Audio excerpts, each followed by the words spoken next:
Hi everyone, welcome to my channel. Now I will show you how to mention everyone in Facebook group on iPhone. Write whether my solution helped you and whether you have managed to do it on your phone. Or if you have any questions, please let me know below in the comments and I will definitely read and answer.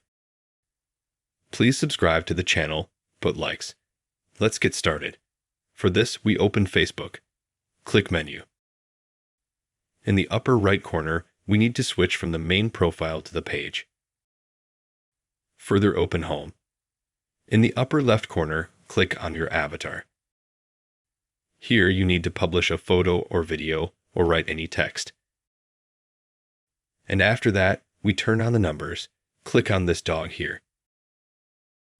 And then we need to write evolution. As soon as we have written it, we click Continue. And then we click Next. It should save.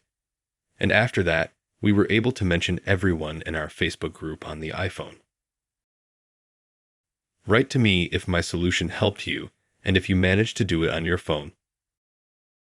Or if you have any questions, let me know in the comments. And I will definitely read and answer. Subscribe to the channel, put likes. Goodbye.